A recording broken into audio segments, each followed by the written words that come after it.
kerina perpulungan sekelengi Tuhan, khususnya mankam kerina kekelengan kami, Muria GBKP Runggun Kebaruan Lama.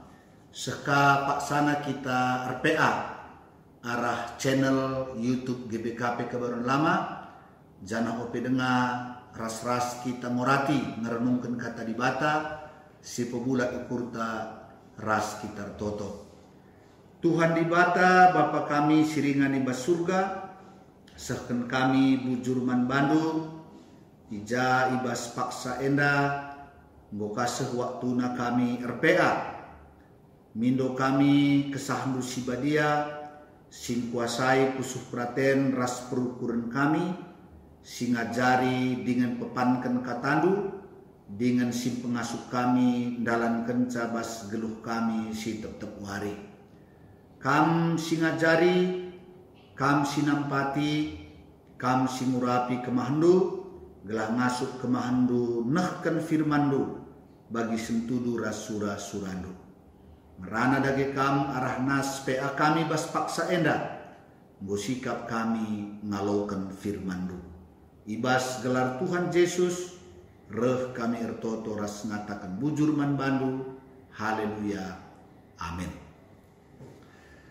Muria yang kami kasihi dalam Tuhan, firman Tuhan yang menjadi nas PA kita pada minggu ini diambil dari Perjanjian Lama, Yeremia pasal 27 ayat 9 dan 10, Yeremia pasal 27 ayat 9 dan 10, demikian firman Tuhan. Mengenai kamu, janganlah kamu mendengarkan nabi-nabimu, juru-juru tenungmu, juru-juru mimpimu, tukang-tukang ramalmu, dan tukang-tukang sihirmu yang berkata kepadamu, janganlah kamu mau takluk kepada Raja Babel. Sebab mereka bernubuat palsu kepadamu dengan maksud menjauhkan kamu dari atas tanahmu, sehingga kamu kucerebraikan dan menjadi binasa. Demikian pembacaan nas PA kita pada minggu ini. Sebagai tema dari firman Tuhan, metengatlah karena kuasa gelap. Hati-hatilah, waspadalah terhadap kuasa gelap ataupun okultisme. Tujun gelah muria sada meteh maka kuasa gelap tetap redahin guna pengaruhi kegeluhan kalap situ.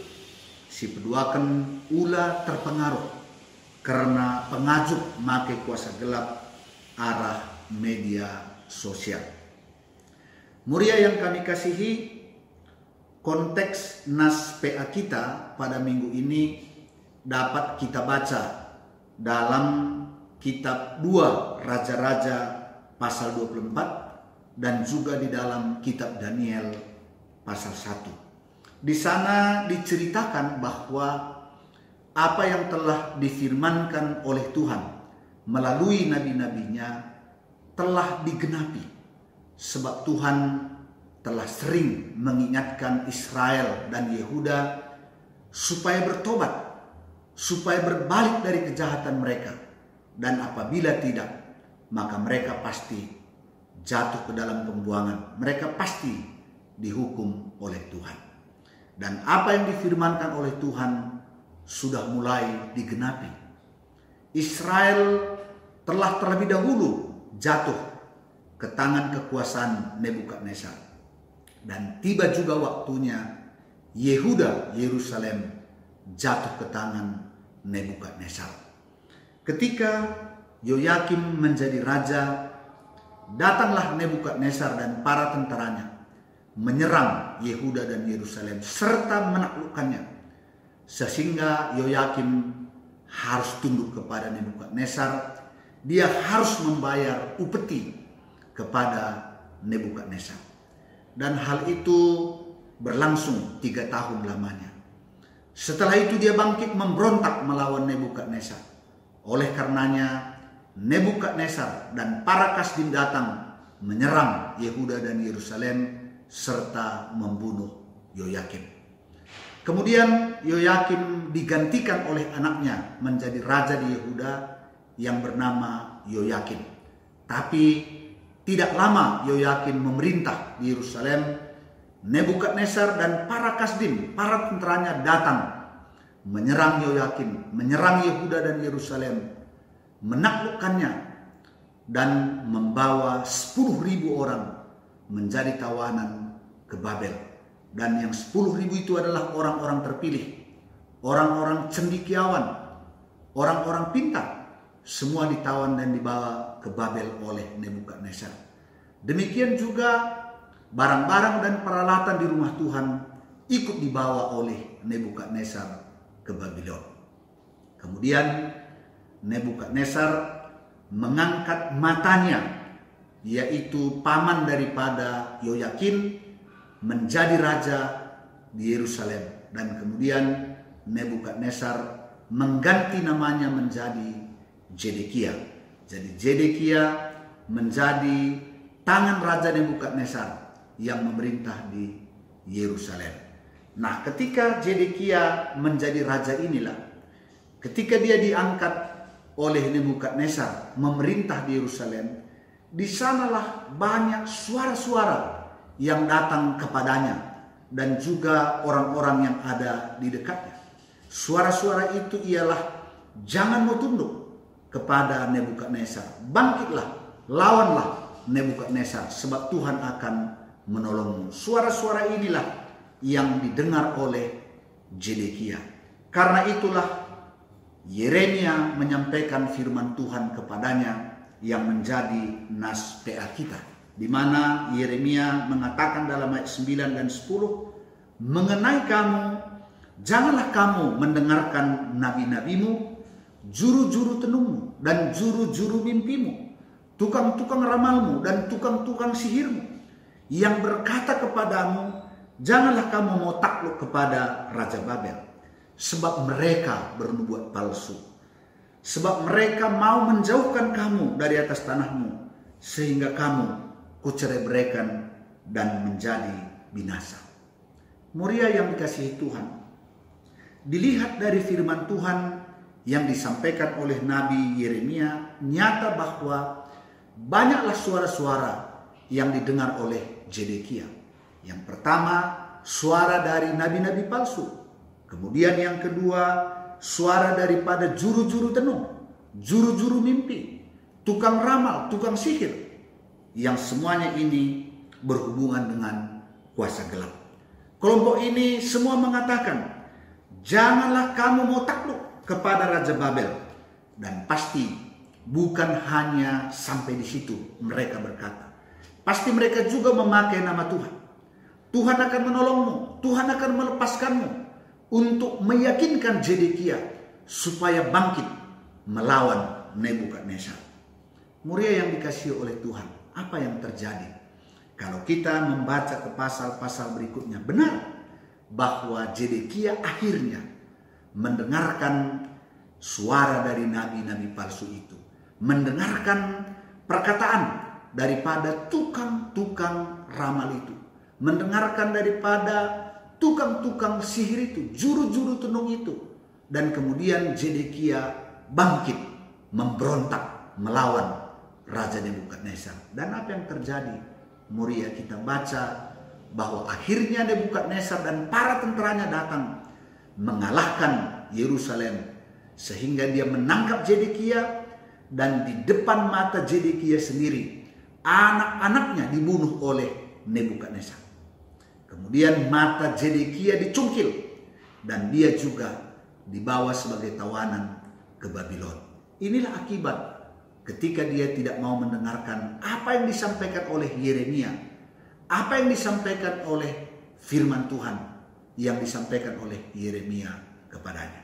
Muria yang kami kasihi, yang menjadi pertanyaan penting dalam renungan ini, mengapa Zedekia mendengarkan suara-suara dari nabi palsu itu, mendengarkan juru-juru tenung dan juru-juru mimpi itu, tukang-tukang ramal dan tukang-tukang sihir itu? Mengapa Zedekia mendengarkannya dan kemudian mengikutinya?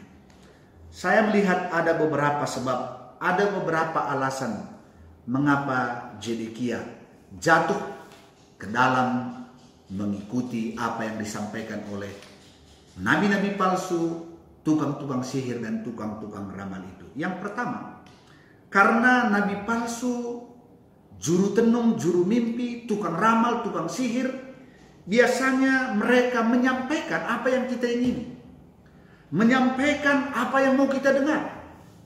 Dalam hal ini tentu Zedekia sangat ingin mendengarkan bahwa Tuhan pasti menolongmu untuk membebaskanmu. Dan kata-kata itu tentu sangat mempengaruhi Zedekia. Yang kedua, dalam situasi terdesak, dalam situasi kesusahan, manusia sering mencari jalan pintas supaya keluar dari permasalahannya.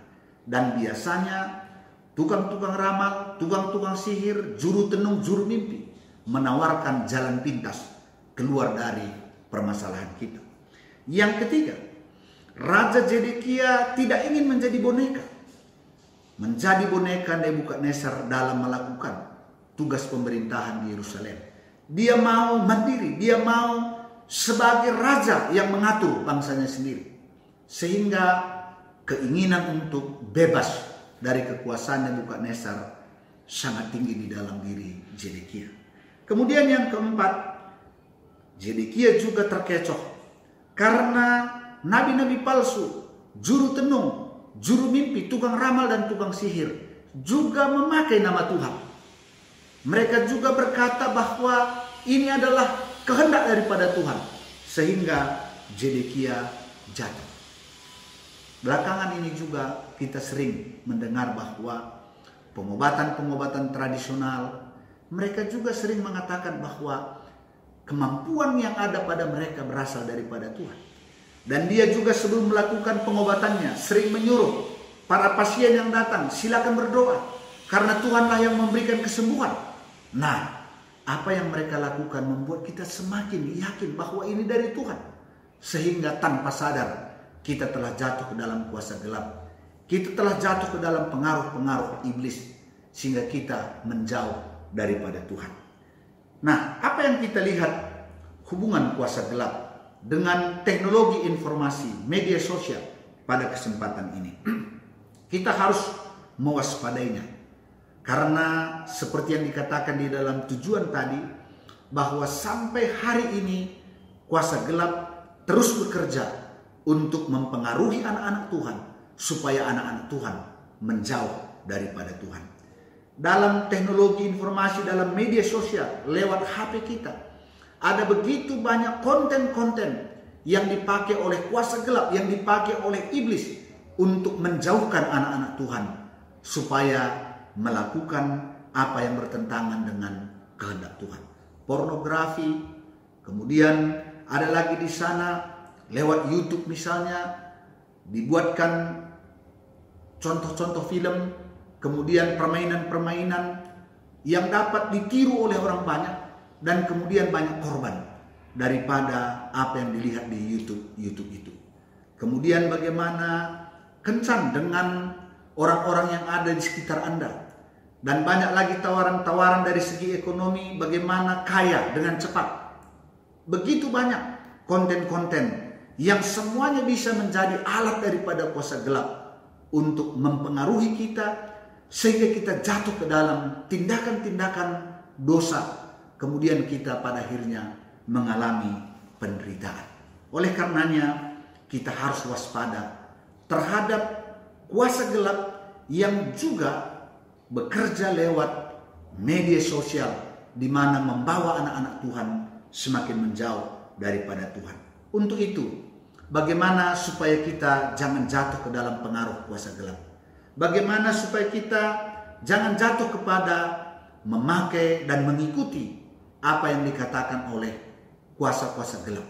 Yang pertama, kalaupun kita sedang mengalami masalah, kalaupun kita sedang mengalami pergumulan yang berat, seperti sekarang ini oleh karena pandemi wabah virus corona, semua kita mengalami berbagai-bagai kesusahan. Apa yang dikatakan oleh firman Tuhan? Tetap tenang. Seperti yang dikatakan di dalam 1 Petrus 4 ayat 7. Kuasailah dirimu jadilah tenang supaya kamu dapat berdoa. Jangan panik. Kita harus tenang.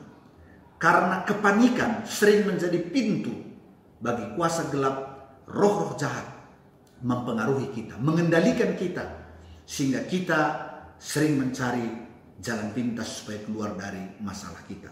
Hal yang sama dikatakan juga di dalam Yesaya 30 ayat 15. Dengan bertobat dan tinggal diam, engkau akan diselamatkan. Dalam tinggal tenang dan percaya terletak kekuatan. Jadi ketenangan sangat penting menghadapi persoalan-persoalan.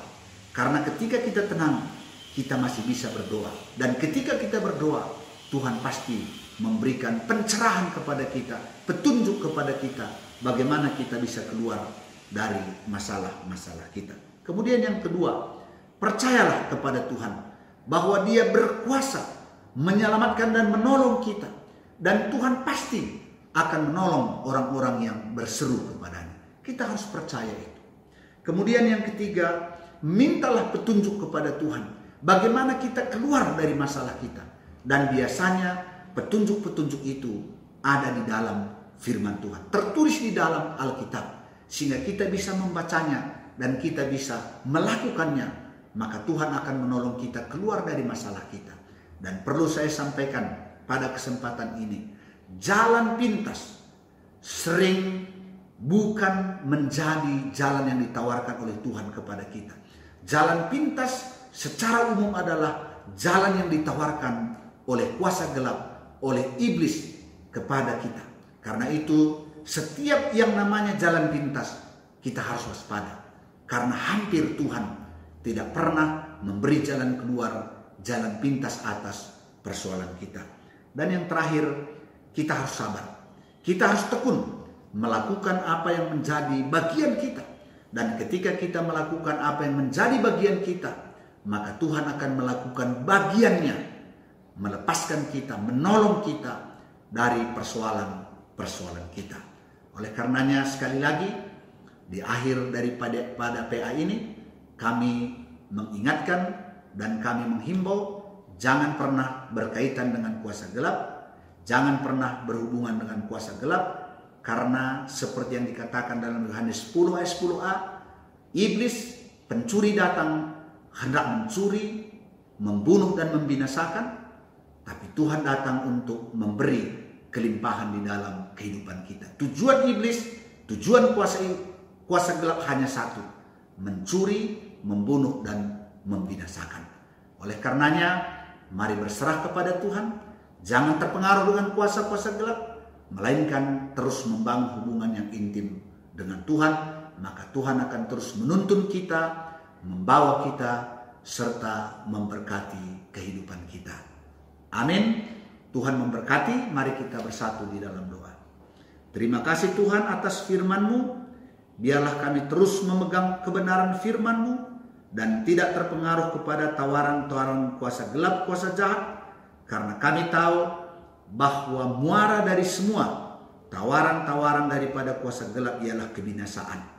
Dan kami percaya tangan Tuhan yang perkasa akan menuntun kami, akan memimpin kami, serta memberikan kehidupan dan damai sejahtera kepada setiap kami. Berkati seluruh Moria, berkati keluarga kami, berkati anak-anak kami.